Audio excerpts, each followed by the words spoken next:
Olá, ouvintes. Eu me chamo Luiz e você está ouvindo mais um episódio do Ecos do Marajó.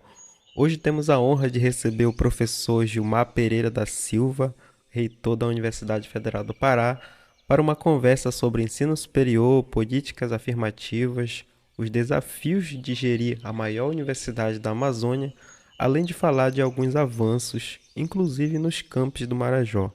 Professor Gilmar, seja muito bem-vindo ao Ecos do Marajó. Para começar, eu sempre gosto de pedir para que o nosso convidado se apresente da maneira como prefere para os ouvintes. Quem é o professor Gilmar Pereira da Silva?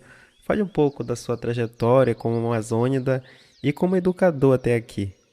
Ok, eu sou Gilmar Pereira da Silva,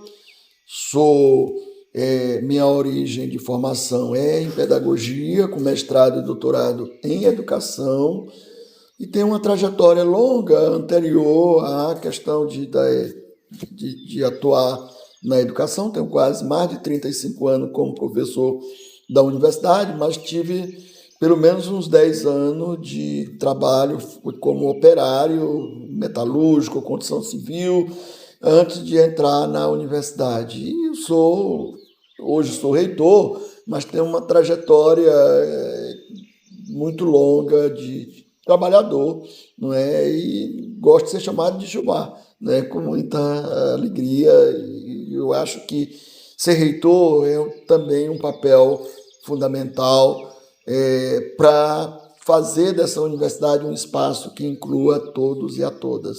Como se dá a inclusão nesse seu dia a dia na maior universidade da Amazônia? Olha, eu acho que a minha estada como professor da universidade já é um instrumento de inclusão, né? Eu sou um homem negro, né, que tem uma história e uma trajetória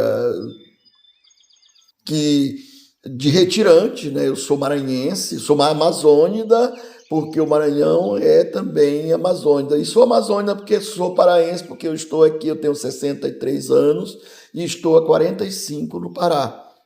E vim para cá para ser operário, primeiro da usina hidrelétrica de Tucuruí e depois vim trabalhar na Albras, no Norte. Então tenho uma trajetória grande de trabalho e de conhecimento e de vivência e convivência com a Amazônia. Então, para mim, é uma honra muito grande poder ter tido essa trajetória toda e culminar, não é, com a direção dessa instituição tão importante para o povo da Amazônia, para o povo do Pará e para o povo do Brasil. Não é? Isso tem sido muito. O povo paraense tem sido muito generoso, né, com a acolhida a mim, depois a minha família. Né? Na verdade, além de ser um amazônida e que está no Pará há tanto tempo, tenho a minha família que nasceu, meus filhos que nasceram no Pará, né? Então tenho uma trajetória muito focada nesse estado e como professor que atuou na interiorização da universidade, eu viajei por todos os campi da universidade e por grande parte das cidades atuei como professor, né? Fui coordenador do campo de Cametá, secretário de educação. Então tenho uma trajetória no estado que me agrada e me fascina muito e que eu acho que é de um aprendizado sem igual. Professor, o senhor está prestes a completar um ano à frente da Universidade Federal do Pará. Quais têm sido os principais desafios e avanços nesse período, considerando o papel estratégico e desafiador que a universidade cumpre na Amazônia, como o senhor mesmo destacou na sua fala de posse? Ok, primeiro eu tive a honra de ser coordenador de um campus do interior, o campus de Cametá, e depois fui vice-reitor por 8 anos. Eu digo às pessoas que eu não tenho nem o direito de dizer que não sabia, né, porque eu conheço muito bem o sistema universitário, né, e a nossa universidade em particular, porque ela é uma universidade multicamp. Além dela ter uma quantidade grande de institutos e núcleos aqui na capital, ela tem 12 campi. São distribuídos em 12 campi, né? Somando com o campus da capital. Né? Então, tem desafios importantes, né? Tem desafios de infraestrutura, desafios acadêmicos, desafios nacionais, desafios internacionais, mas que a gente vem atuando na perspectiva de superar esses desafios, né? Eu já fiz pelo menos 4 viagens internacionais, né? Todas elas fazendo o papel de diplomata universitário, que as universidades precisam muito, né? Temos, do ponto de vista local, temos tentado resolver o problema das obras que estão em andamentos. O Mercedários foi um exemplo ontem, mas nós inauguramos o prédio do ICSA, inauguramos o prédio de telecomunicações, né? Queremos até o ano que vem inaugurar mais 2 prédios que a gente tem aqui no campus da capital, e inaugurar a estrutura do campus de Tucuruí. Né? Estamos trabalhando e articulamos junto com a FADESP para ter em cada campus da universidade uma área de convivência. Já começamos a obra lá no Instituto de Medicina Veterinária em Castanhal, mas temos mais aí, pelo menos 12 para fazer, um aqui na capital e mais 11 nos campos, porque o campo de Castanhal, muito embora seja um campo só, o Instituto fica pelo menos a 5, 6 quilômetros de distância do campus, então precisou de uma estrutura especial, específica, né? E para além disso, a gente vem discutindo muito. Esse foi um ano atípico, né, por conta da COP30, então eu acabei me tornando um responsável do ponto de vista acadêmico, do ponto de vista da ciência, para acolher a comunidade científica aqui, para acolher os reitores das universidades, né, os brasileiras e estrangeiras também, né? Então tem sido uma tarefa pesada, mas também muito, muito legal e generosa da parte da nossa comunidade. E a gente tem tido muitas ações positivas na universidade. E acho que isso é muito bom e eu registro com muita alegria. Muito bem, professor. Agora, como marajoara, eu também tenho acompanhado com até entusiasmo alguns avanços que eu consegui acompanhar até aqui na região. Inclusive, eu estou numa seleção de mestrado para a primeira turma de História e é algo que a gente tem que valorizar e reconhecer. Mas eu queria lhe perguntar quais ações a UFPA tem promovido no Marajó e quais impactos essas iniciativas têm gerado aos estudantes da região. Olha, eu acompanho o Marajó desde os anos 90. Eu dei aula nas primeiras turmas do campus de Breves e do campus de Soure. Vi nascer o campus de Breves, que era um núcleo do campus de Soure, não é? E me orgulho muito de ter podido ajudar, não é, o campus, os prédios, os últimos, o auditório e o prédio eu vi lá a inauguração, acompanhei como vice-reitor, né? Tive um trabalho grande junto com os coordenadores de campo, mais precisamente o professor Elvio e o professor Ronaldo, né? Que são pessoas que eu quero muito bem, e agora com o professor Silvio e a Solange, que são pessoas também muito próximas a mim, né? A Solange, eu tive a honra de ser professor dela no campus de Marabá, e que hoje é a vice-coordenadora lá do campus, e a gente tem atuado muito fortemente. Agora temos um técnico coordenando o campus de Soure, né, que também tem tido tem tido um avanço significativo lá no campus. Estamos trabalhando para avançar mais.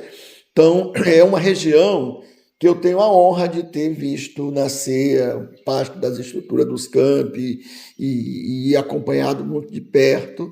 E vamos avançar, né? A gente quer muito que tenha mais cursos, né? Que tenha mais formação. O curso de Soure vai receber agora um conjunto grande de cursos, né? Vindo de Belém, de outros campi, porque a gente tem uma responsabilidade muito grande. Para quem não sabe, a gente ofertou uma turma de mestrado e de doutorado lá no campus de Soure para o pessoal da medicina veterinária, né, que lá tem aquela experiência com os búfalos muito grande, né? Ofertamos o curso de Saberes na Amazônia, estamos na segunda turma de mestrado em Saberes da Amazônia, também lá em Soure, né? Vamos ofertar uma turma de doutorado agora em educação no campus de Breves, né? Criamos e está aprovado lá o mestrado, né, na região lá, que é do campus de Breves, né? Eu estou me organizando, inclusive, para ir fazer a aula inaugural desse curso esse mês de outubro. Está muito apertada a agenda, mas eu preciso ir lá para fazer. Então tem muita coisa acontecendo e muita coisa para acontecer, e eu estou muito atento à experiência. Criamos agora, junto com o Ministério dos Direitos Humanos, né, um centro de direitos humanos no campus de Soure. A ministra esteve lá, ficou lá uns dias, 2 dias lá com o pessoal do campus e com a nossa vice-reitora. Eu, infelizmente, não tive tempo de ir para lá, porque estava recebendo coisas aqui no campus de Belém. Então, mas a gente tem feito um esforço muito grande para que a situação se resolva da melhor maneira possível. Professor, eu também sou fruto das cotas e não queria encerrar essa conversa sem ouvir do senhor sobre um panorama sobre a importância das políticas afirmativas no ensino superior, especialmente para as populações amazônicas e historicamente marginalizadas. Quais as conquistas podemos celebrar e que desafios ainda precisamos enfrentar? Olha, as cotas foi uma conquista extraordinária, é uma conquista de governos democráticos, mas foi uma conquista de muita luta dos trabalhadores, dos professores, dos estudantes, do movimento negro, então, e movimentos indígenas, e é uma luta permanente, porque tem gente que não concorda muito com isso e continua não concordando. A universidade, e as pessoas às vezes não entendem quando eu falo isso, infelizmente ela não foi criada para nós, filhos e filhas de trabalhadores. Nós é que temos lutado e temos entrado e buscado permanecer. Eu, como reitor, continuo defendi isso há mais de 30 anos como professor, como trabalhador, e hoje, como reitor, continuo defendendo e continuo achando que essa é uma conquista que nós temos que lutar para manter, porque as elites continuam criticando a política de cota e defendendo uma meritocracia que, infelizmente, só existe na cabeça deles, porque não há como você imaginar meritocracia para um filho de trabalhador que estuda numa ilha em Breves, numa ilha em Cametá, ou numa estrada daquela, sem estrutura, sem condições. Infelizmente, nós precisamos ter capacidade para entender isso e lutar para que a gente faça isso de forma diferente. Para encerrar, como a educação pode transformar a vida dos amazônidas? Olha, eu acho que eu sou um exemplo de transformação. Eu sou filho de trabalhador rural do Maranhão, gente muito pobre, e apostei de uma forma muito difícil, porque na época que eu fiz graduação, mestrado, doutorado, não tinha cotas, e eu preciso dizer do quanto o pouco que eu consegui até agora, que é muito, porque para um filho de trabalhador chegar a reitor da maior universidade da Amazônia, uma das maiores do Brasil, foi graças à educação. E como eu vejo a cada dia meninos e meninas, filhos de trabalhadores hoje, tendo acesso à universidade, e as cotas foram muito importantes para isso, para que a gente possa mudar esse país. Eu não tenho dúvida que a única maneira é a gente ter garantia de educação para todo mundo e fazer com que esse povo assuma os seus lugares que são de direito com relação a dirigir este país, a dirigir as instituições deste país.